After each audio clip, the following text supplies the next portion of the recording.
Assalamu alaikum. Today our lecture number 1 is taken from the book of chapter 1, and in this lecture we are discussing about the board pattern. First of all, this is a very important thing we have to discuss with you, and this is a board instruction. You have to discuss a board pattern with the students.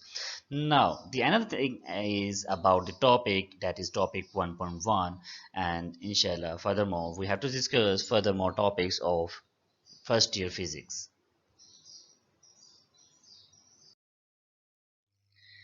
Now we are discussing about the board pattern. तो सबसे पहले हम now this is a board pattern in which the section A and the section B and the section C. तो यहाँ पे आप देख सकते हैं कि सेक्शन ए में हमारे पास बेसिकली 17 MCQs जो कि गिवन होते हैं, ठीक है। उसके ऑप्शंस हमारे पास अवेलेबल होते हैं। इंशाल्लाह आपको डिस्कस भी करेंगे आगे, फर्दर मोर इसकी पिक्चर भी डिस्क्राइब करेंगे ताकि आपको एक दफ़ा समझ भी आ जाए कि MCQs किस तरह गिवन होते हैं, how to fill the bubble sheet, और आपके पास फर्दर मोर किस तरह डिस्कस किया जाएगा।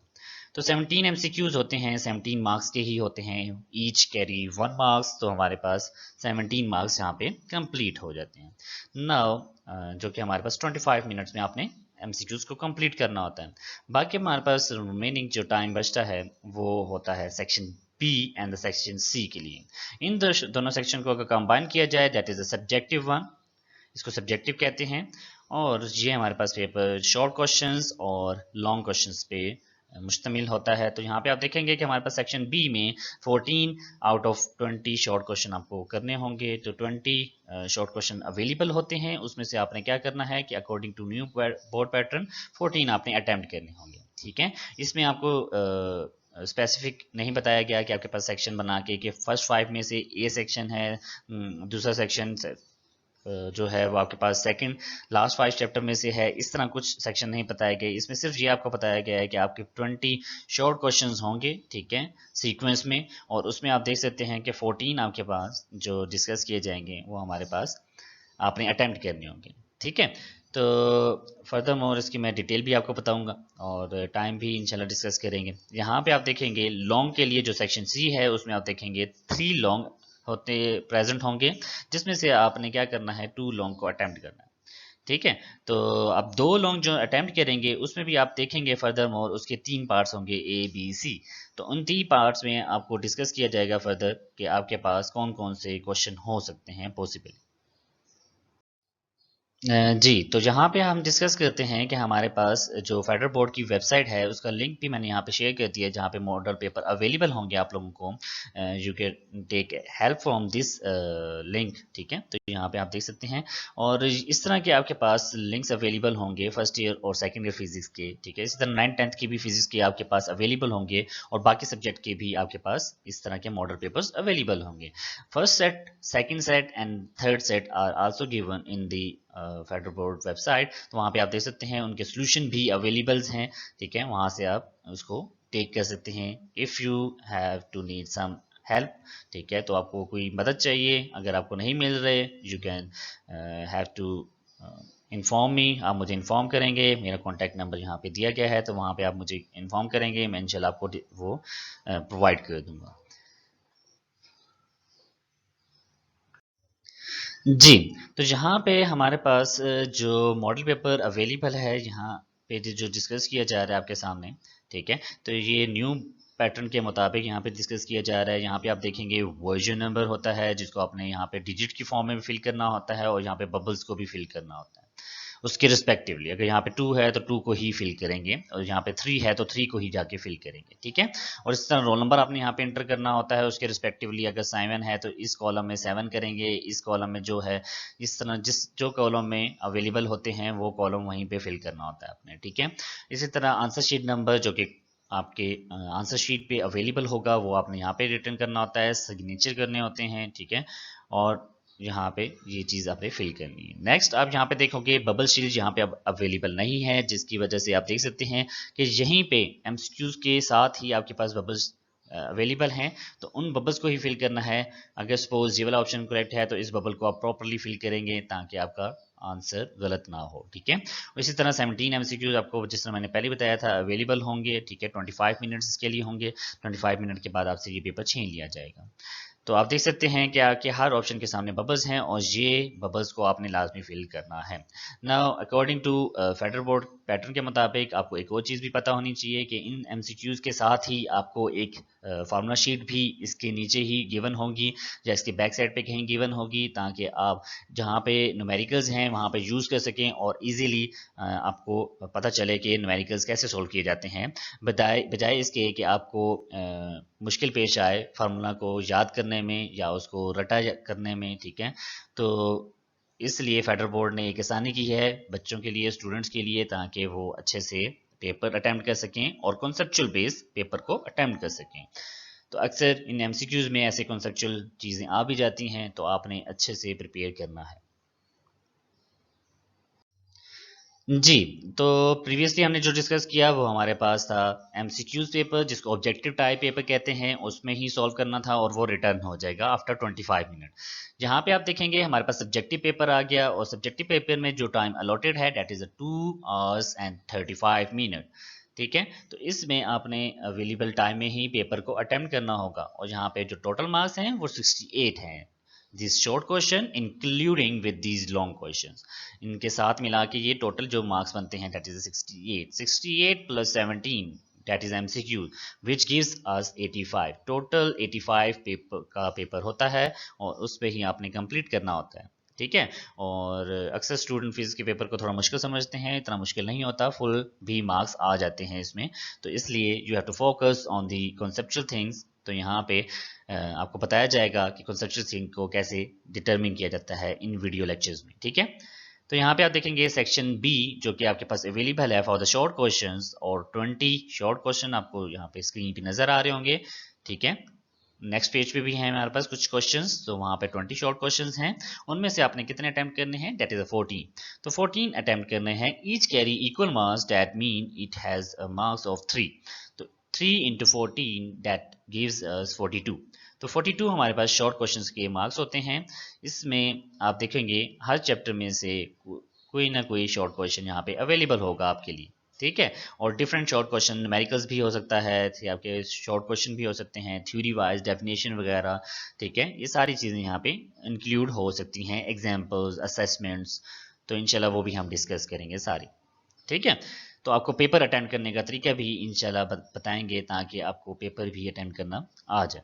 तो यहाँ पे आप देखेंगे 20 शॉर्ट क्वेश्चन में से 14 करने हैं, ये तो आपका कंप्लीट हो गया, 42 मार्क्स होते हैं, ठीक है।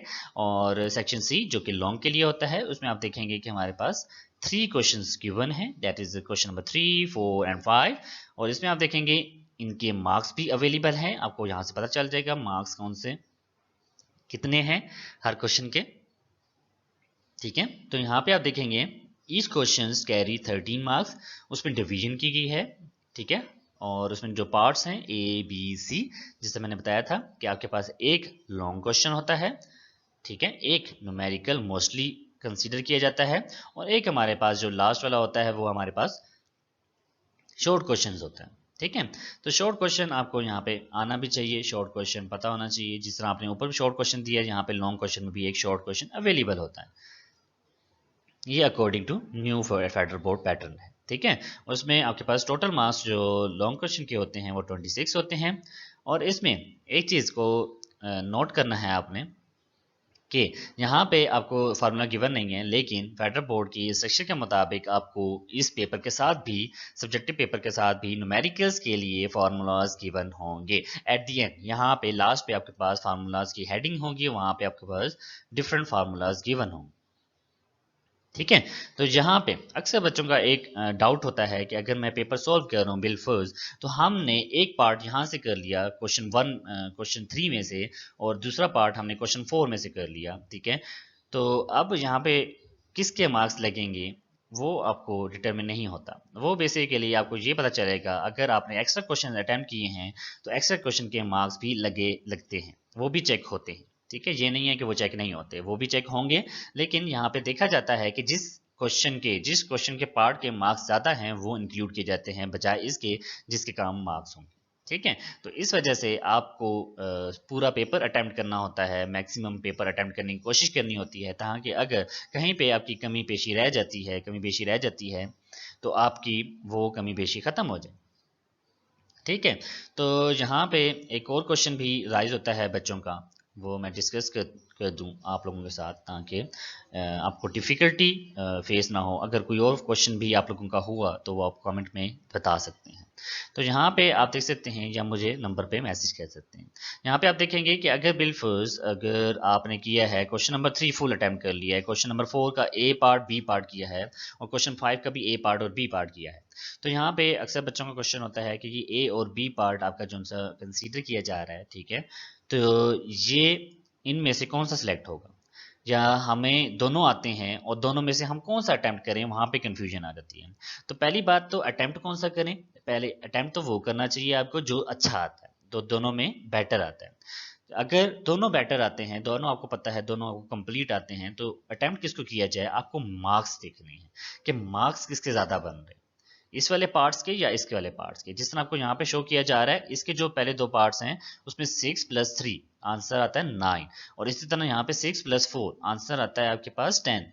तो मार्क्स किससे ज्यादा हैं, 10। तो 10 वाले के आपने अटेम्प्ट करना होगा बजाय 9 वाले के। ठीक है। अगर बिल फर्स्ट 10 वाला आप अटेम्प्ट कर रहे हैं, वहां पे जाके भी आप भूल जाते हैं ये चीज आगे कैसे होगी, वो स्टेप आप फिक्स हो जाते हैं, अक्सर बच्चे फिक्स हो जाते हैं और उनको कहते हैं कि आगे हम सोल्व ही नहीं कर सकते, तो आपने वहीं पे उसको छोड़ देना है, बजाय उस पर टाइम वेस्ट किए आप वापस चले जाएंगे क्वेश्चन 4 पे, उसको अटेम्प्ट करना स्टार्ट कर देंगे, ताकि आपका टाइम बगैर वेस्ट किए आप उसको सोल्व कर सकें। ठीक है। तो इसमें टाइम मैनेजमेंट सबसे इंपॉर्टेंट चीज़ होती है, जो कि बच्चे कंफ्यूज हो जाते हैं टाइम को मैनेज करने में। तो कोई भी इसका बारे में क्वेश्चन होगा तो आप इजीली डिस्कस कर सकते हैं। Now let us start. तो सबसे पहले हम फिजिक्स फर्स्ट ईयर को देखेंगे। तो अब हम डिस्कस करते हैं चैप्टर नंबर 1, जो कि है मेजरमेंट्स। तो मेजरमेंट्स आप देखेंगे कि आपकी डेली लाइफ में जितने भी मेजरमेंट्स आप लेते हैं, कपड़ों की मेजरमेंट्स होती हैं, या आप किसी चीज़ को मेजर कर रहे होते हैं, या किसी चीज़ का वेट ले रहे होते हैं, तो ये आपकी मेजरमेंट्स है। जब भी आप किसी शॉप पे जाते हैं तो आप उसे कहते हैं कि हमने ये चीज़ इतने किलोग्राम लेनी है, तो वो आपको वो चीज़ उतने किलोग्राम दे देता है। तो kilogram is the unit of mass. इसी तरह आप कोई पोजीशन बताते हैं कि मैं इस लोकेशन पे खड़ा हूँ तो इतने किलोमीटर डिस्टेंस बनता है, तो kilometre is the unit of distance. तो इसी तरह आप डेली लाइफ में बहुत सारी चीज़ें मेजर कर रहे होते हैं, तो हम इस मेजरमेंट्स में चैप्टर में ये चीज़ डिस्कस करेंगे। इसी तरह फर्दर ऑन हम इस चैप्टर में डिस्कस करेंगे कि इन मेजरमेंट्स में एरर क्या आ सकते हैं, या जिस चीज़ से हम, जिस इलेक्ट्रॉनिक डिवाइस से या जिस फिजिकल इंस्ट्रूमेंट से हम इस चीज़ को मेजर करते हैं, तो उसमें क्या क्या एरर हो सकते हैं, या उसमें क्या क्या पॉसिबल अनसर्टेनिटी हो सकती है। इसी तरह हम चलते हैं सेकंड चैप्टर की तरफ, जो कि है दो कॉम्बिनेशन है दो चीज़ों का, जिसमें हम कहते हैं कि वेक्टर्स एंड इक्विलिब्रियम। तो वेक्टर्स को हम डिस्कस कर रहे होते हैं जब हमने किसी चीज़ की मैग्नीट्यूड बतानी हो, साथ में उसकी डायरेक्शन भी बतानी हो। जिस तरह अगर मैं बात करूं फोर्स की, तो फोर्स मैं अगर बताऊं कि 20 न्यूटन की मैं फोर्स लगा रहा हूं, कि कौन सी डायरेक्शन में मैं फोर्स लगाऊं। ठीक है, सपोज मैं नॉर्थ डायरेक्शन में 20 न्यूटन की फोर्स लगा देता हूं, तो ये आपके पास क्या होगा, इसकी डायरेक्शन भी है जो कि 20 न्यूटन नॉर्थ डायरेक्शन में यूज की जा रही है। ठीक है। तो इसी तरह हम वेक्टर क्वांटिटी को हमेशा डायरेक्शन के लिए रिप्रेजेंट किया जाता है, कि किसी डिस्टेंस को, डिस्प्लेसमेंट को हम रिप्रेजेंट करेंगे, या वेलोसिटी क्वांटिटी को हम मेजर करेंगे, या उसको किसी चीज़ को बताएंगे कि हम वेलोसिटी किस तरह मेजर करें। ठीक है। तो वो हम इसी तरह डिस्क्राइब करते हैं वेक्टर क्वांटिटी के हिसाब से, जिसमें मैग्नीट्यूड भी बताएंगे और साथ में उसकी डायरेक्शन भी बताएंगे।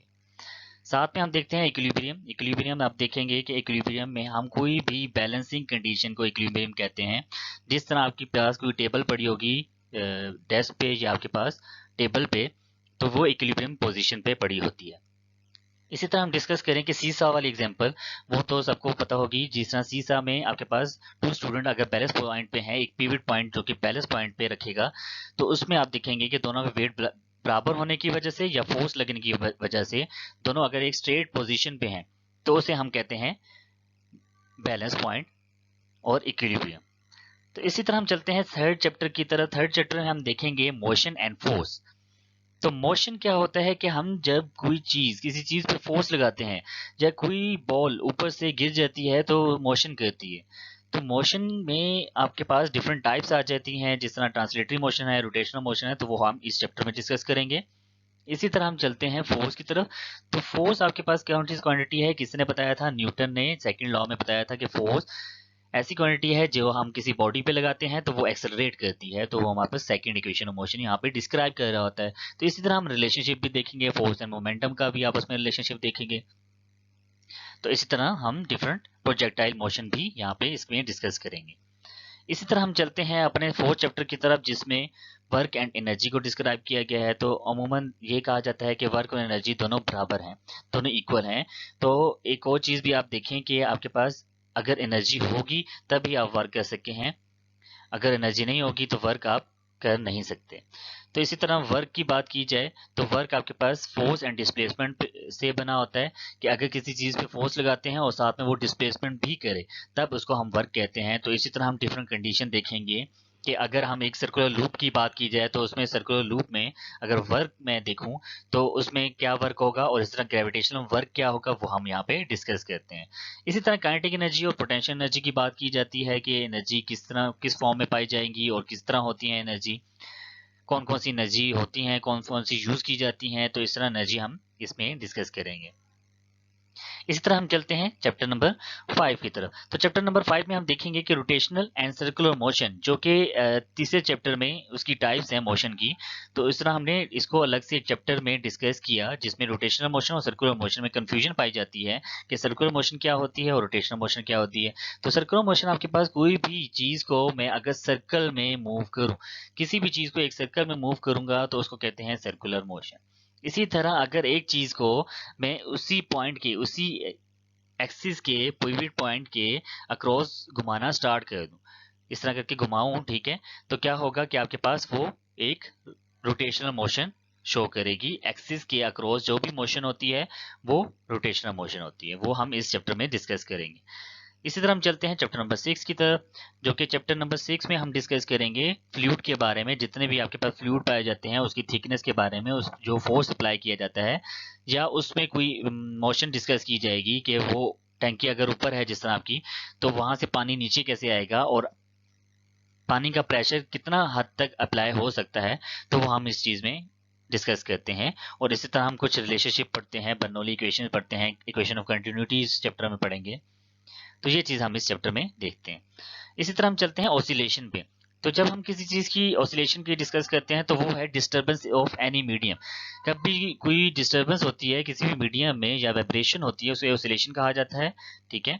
तो हम टू एंड फ्रो मोशन को भी ऑसिलेशन कहते हैं। तो इसी तरह इसमें भी वेव्स प्रोड्यूस होती हैं। लेकिन ऑसिलेशन हम एक बेस्ट एग्जांपल इसकी ले सकते हैं कि जिस तरह सैंपल पेंडुलम है उसको वाइब्रेट किया जाए अपनी मीन पोजीशन पे टू एंड फ्रो, ठीक है, तो क्या होता है कि वो ऑसिलेट करता है, अपनी पोजीशन पे ऑसिलेशन स्टार्ट कर देता है। इसी तरह स्प्रिंग की एग्जांपल भी ले सकते हैं, स्प्रिंग भी अपनी एक मीन पोजीशन पे ऑसिलेट करता है, ठीक है। तो उसमें एक सर्कुलर मोशन भी डिस्कस की जाएगी, ऑसिलेशन और सर्कुलर मोशन में आपस में रिलेशनशिप भी देखा जाएगा इस चैप्टर में।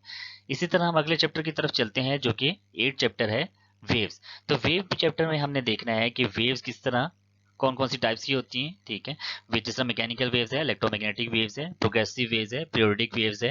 तो ये सारी वेव्स की हमने टाइप्स देखनी है, वेव्स का इम्पैक्ट देखना है, वेव्स कौन कौन सी नेचर की होती हैं, वेव की कौन कौन सी नेचर होती है, ये प्रॉपर्टीज देखेंगे। तो हमने इसमें वेव की कुछ टर्मिनोलॉजीज भी देखनी है। इसी तरह हम चलते हैं चैप्टर नंबर 9 पे, जो कि है लेंसेज पे। ऑप्टिक्स के नाम से यूज किया जा रहा है लेंसेज। तो फिजिकल ऑप्टिक्स मतलब लेंसेज के हमने स्ट्रक्चर देखने हैं, लेंसेज के इफेक्ट देखने हैं, प्रिज्म के जिस तरह होते हैं, या आपके पास माइक्रोस्कोप्स आती हैं तो हम उसके लेंसेज की बात करेंगे, टेलीस्कोप्स होती हैं उनकी बात करेंगे। इसी तरह हम चलते हैं चैप्टर नंबर 10 पे। तो चैप्टर नंबर 10 में हम जब देखेंगे तो इसमें दो चीजों पे डिवाइड किया जाता है, थर्म एंड डायनेमिक्स। तो थर्म मीन टेम्परेचर होता है, डायनेमिक्स आपके पास मोशन को कहते हैं।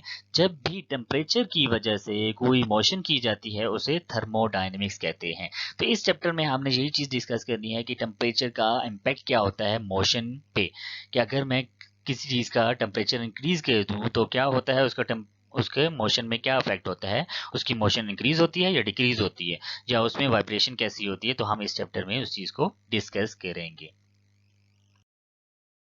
चैप्टर नंबर 1 की तरफ, जो कि हमारा है मेजरमेंट्स, जिसमें हमने डील करना है मेजरमेंट्स के बारे में और उसके यूनिट्स और उसको कैसे डिटरमिन किया जाता है, उसको कैसे प्रिसाइज किया जाता है, एक्यूरेसी कैसे फाइंड की जाती है, या उसमें जो एरर्स होते हैं उनके हम कैलकुलेशन कैसे की जाती है। तो हम उस चीज़ को इस चैप्टर में डिस्कस करते हैं। तो हम चलते हैं अब टॉपिक नंबर 1.1 पे, जिसको हम कहते हैं फिजिक्स एंड इट्स स्कोप। तो अब हम चलते हैं topic number 1.1 physics and it's scope. तो सबसे पहले इसकी डेफिनेशन देखेंगे, द ब्रांच ऑफ साइंस, ठीक है, which deal with the study of matter, energy and there interaction. Interaction का मतलब क्या होता है कि म्यूचुअल रिलेशनशिप के आपस में इन दोनों का क्या रिलेशनशिप है, एनर्जी और मैटर, ठीक है, मैटर और एनर्जी आपस में दोनों का क्या रिलेशनशिप है, इसको हम यहाँ पे डिस्कस करेंगे। तो इसको हम फिजिक्स कहते हैं। तो मैटर की आपको टाइप्स पता है, 4 टाइप्स होती हैं, इसी तरह एनर्जी की भी डिफरेंट टाइप्स होती हैं। तो इन दोनों का आपस में रिलेशनशिप होता है कि जिस तरह आपके पास एनर्जी होगी तभी आप वर्क कर सकते हो, ये तभी आप मूव कर सकते हो, ठीक है। तो अब आप मैटर हो तो आप मूव तब भी करोगे जब एनर्जी होगी, ठीक है। तो फिजिक्स की हम डील स्टार्ट करते हैं। तो फिजिक्स और उसकी स्कोप देखते हैं कि डिफरेंट सब्जेक्ट के साथ ये आपस में कैसे रिलेट करता है, ठीक है। तो physics is natural science that involve the study of matter and it's motion. तो आपको जैसे पहले बताया है कि फिजिक्स एक नेचुरल साइंस है, ठीक है। डेली लाइफ आपकी है, ठीक है, डेली लाइफ में आप जो चीज़ें देखते हैं ये सब फिजिक्स के ही रिलेटेड आती हैं, ठीक है। तो इसी तरह मोशन भी आपकी फिजिक्स के रिलेटेड होती है, स्पेस में मोशन की जाती है, टाइम को देखा जाता है, ठीक है, स्पेस में मोशन जो सी की जाती है। उसके बाद हमारे पास कॉन्सेप्ट ऑफ एनर्जी, फोर्स और matter is generally consider to be anything that has mass and volume. तो मैटर हमेशा वही चीज़ होती है जिसका मैस होता है और वॉल्यूम होता है। तो हर चीज़ जो कि एग्जिस्ट करती है जिसका मैस और वॉल्यूम होगा उसको हम मैटर कहेंगे, और उसी चीज़ की स्टडी को हम फिजिक्स में करते हैं। और उसकी मैटर की मोशन, मैसन की मैटर की फोर्स, मैटर की मोमेंटम, ये चीज़ हम यहाँ पे डिस्कस करते हैं। इसी तरह हम जहाँ पे देखेंगे कि फिजिक्स जो सी है वो फंडामेंटल ऑफ साइंस है, ठीक है। तो इसमें हर चीज, हर साइंस में ये इन्वॉल्व हो सकती है, हर ऑल ब्रांचेस हो सकती हैं इसकी, ठीक है। जिस तरह आपके पास केमिस्ट्री है, एस्ट्रोनॉमी है, जियोलॉजी है, बायोलॉजी है, ये इन सब फील्ड के साथ इंटरेक्ट करती है, आपस में एक दूसरे के साथ इंटरेक्शन होता है। फिजिक्स हर जगह इन्वॉल्व की जाती है। जिस तरह ह्यूमन बॉडी है तो आपके पास बायोलॉजी में यूज़ की जाती है, बायोलॉजी में स्टडी की जाती है, तो हम फिजिक्स में भी उस ह्यूमन बॉडी के डिफरेंट पार्ट्स को या डिफरेंट मूवमेंट्स को ऑब्जर्व करते हैं। जिस तरह बटरफ्लाई है हम उसको ऑब्जर्व करते हैं, केमिस्ट्री में हम केमिकल रिएक्शन कर रहे होते हैं, लेकिन फिजिक्स में उस केमिकल रिएक्शन में जब हम फिजिकल स्टेट्स को देखते हैं, केमिकल प्रॉपर्टीज़ को देखते हैं, तो फिजिकल प्रॉपर्टीज़ भी होती हैं उन मटेरियल्स की, तो हम उन चीज़ों को वहाँ पे अफेक्ट देखते हैं, ठीक है। ठीक है, टेम्परेचर का इफेक्ट कितना उस मटेरियल पे पड़ता है और उसका मीडियम कितना चेंज हो जाता है। जब हम कैपेसिटर की बात करते हैं तो उसमें भी हम मीडियम की बात करते हैं कि मीडियम कैपेसिटर के दरमियान में जो यूज़ किया जाता है वो भी एक केमिकल ही होता है, वो भी एक मटेरियल होता है जो कि केमिस्ट्री में यूज़ किया जाता है। तो उसके भी हम प्रॉपर्टीज़ देखते हैं कि उसमें कौन सी प्रॉपर्टी लाई करती है और वो कितना गुड कंडक्टर, कितना गुड इंसुलेटर, कितना पोलराइजेशन कर सकता है। तो ये उसमें चीज़ देखी जाती है, ठीक है। तो फिजिक्स में हम काफ़ी चीज़ों को डिस्कस कर रहे होते हैं, जिस तरह ग्राफ्स भी फिजिक्स में आता है, वेक्टर क्वांटिटीज, इक्विलिब्रियम, ये चीज़ें सारी फिजिक्स के स्कोप में आती हैं। जिस तरह आपने देखा था, आपने सुना भी होगा कि जिस तरह एप्पल न्यूटन के ऊपर गिरा था तो उसने एक न्यू थ्योरी ग्रेविटी की इजाद की थी, जिस पे उस बेस पे पूरी फिजिक्स को डिटरमिन करना स्टार्ट कर दिया। तो हम हर चीज़ को फिजिक्स के अराउंड लेके आ सकते हैं, ठीक है। तो फिजिक्स आपके पास जनरल रिलेशनशिप है बिटवीन ऑल ब्रांचेस। तो फिजिक्स में आप देखोगे कोई भी बॉल की फोर्स लग रही होती है, आप क्रिकेट क्रिकेट खेल रहे होते हो तो वो भी फिजिक्स में आती है, ठीक है। स्प्रिंग मोशन होती है, स्प्रिंग में जो सी मोशन हो रही होती है, रिस्टोरिंग, और आपके पास जो एक्सटर्नल फोर्स लग रही होती है वो भी आपके पास फिजिक्स ही होती है, ठीक है। तो यहाँ पे भी फिजिक्स इन्वॉल्व हो रही है। इसी तरह एटम्स के दरमियान में जब वो मोशन कर रहे होते हैं या मूव कर रहे होते हैं, एक दूसरे के इंटरेक्ट कर रहे होते हैं, तो एनर्जी ट्रांसमिट करते हैं, लाइट इमिट होती है, तो आपके पास क्या होता है, ये भी फिजिक्स होता है। इसी तरह बायोलॉजी में जो आप देखोगे कि हमारे पास माइक्रोस्कोपिक यूज़ की जाती है, तो उसमें लेंस यूज़ किए जाते हैं, डिफरेंट आपके पास मिरर यूज़ किए जाते हैं, डिफरेंट उसमें डिवाइसेस यूज़ की जाती हैं, जिससे हमें पता चलता है कि ये भी फिजिक्स से रिलेटेड होता है। उसके बाद फिजिक्स एक खुद भी मेजरिंग क्वांटिटी है जो कि मेजरमेंट्स पे डिपेंड करती है। तो फिजिक्स पे हम जितनी भी मेजरमेंट्स लेते हैं या जितने भी हम कैलकुलेशंस करते हैं वो फिजिक्स की बेस पे कर रहे होते हैं। तो इसी तरह मैथमेटिक्स में भी हम डिफरेंट प्रॉब्लम्स करते हैं, फैक्टर्स को डील करते हैं, तो उसमें भी वो भी फिजिक्स इन्वॉल्व होती है। तो अब हम देखते हैं कि फिजिक्स का डिफरेंट ब्रांचेस के साथ कैसे हो सकता है। जिस तरह हमने यहाँ पे सिर्फ दो के साथ रिलेशनशिप दिखाया गया है कि बायोकेमिस्ट्री होती है, केमिस्ट्री और बायो का आपस में रिलेशनशिप होता है। इसी तरह फिजिक्स और बायो का जो सा रिलेशनशिप है वो फिजिकल बायोलॉजी है, बायोलॉजिकल फिजिक्स है, बायोफिजिक्स है। ठीक है, इसी तरह केमिस्ट्री के साथ जो रिलेशनशिप है वो फिजिक्स केमिस्ट्री। ठीक है, इसी तरह फिजिकल केमिस्ट्री, केमिकल फिजिक्स। तो ये हम इसकी रिलेशनशिप आपस में देखते हैं कि इसके रिलेशनशिप आपस में कैसे दूसरे ब्रांचेस के साथ रिलेट करता है।